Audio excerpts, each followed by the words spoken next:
Assalamu alaikum. Welcome to the Practical English brand. Our today's topic is there is and there are. And I'm going to teach you this topic in a very, very practical way.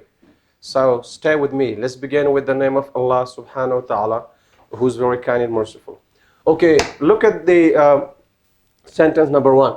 The book is there, or the book is over there. Keep in mind, when the word there comes at the end of a sentence, it functions as adverb of place. It functions as adverb of place. So in American English, they say over there, usually in American English, over there. In British English, they just say there, okay? So when it comes at the end of a sentence, it functions as an adverb of what? Place. The book is there. The book is over there. Okay? Go over there. Go over there. Okay? Adverb of place. But when this word is used at the beginning of your sentence, it does not function as adverb of place. It functions as a subject. What kind of subject? Grammarians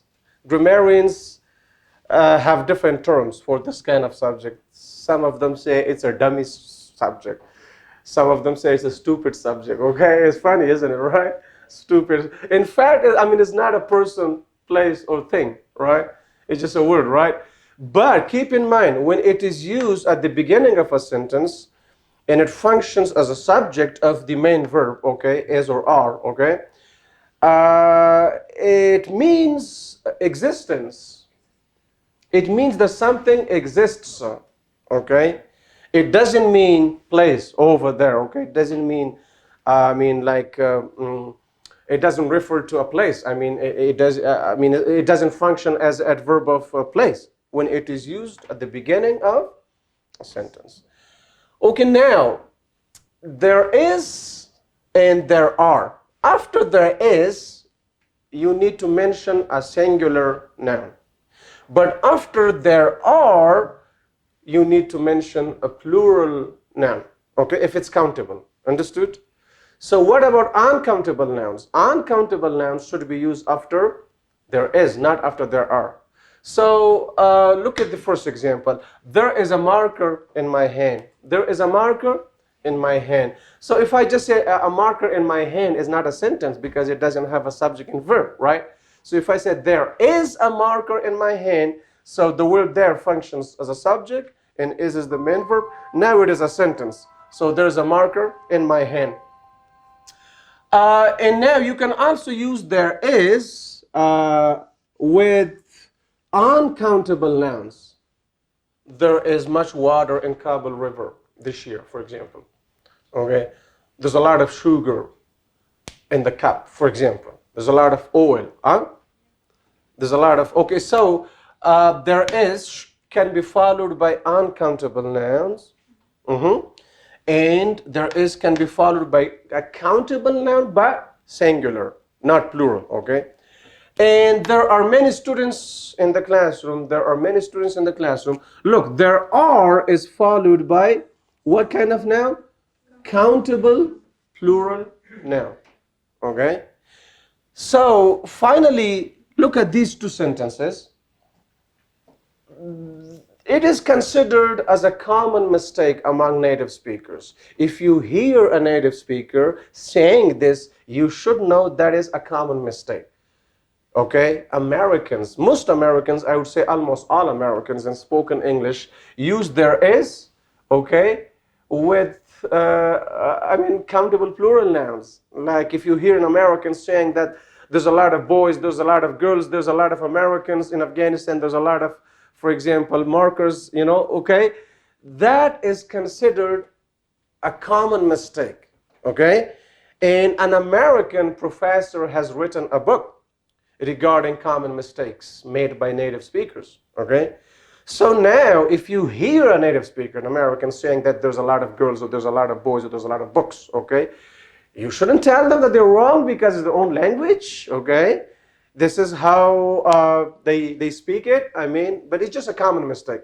But since English is not your first language and you learn English according to grammar and rules and regulations, you should know the difference between there is and there are. Understood? So if somebody says there is a lot of people, people is accountable now, right? You should know it is wrong according to grammar. It's not correct, okay? But you don't have to object if you hear a native speaker. I mean, it's their own language, okay?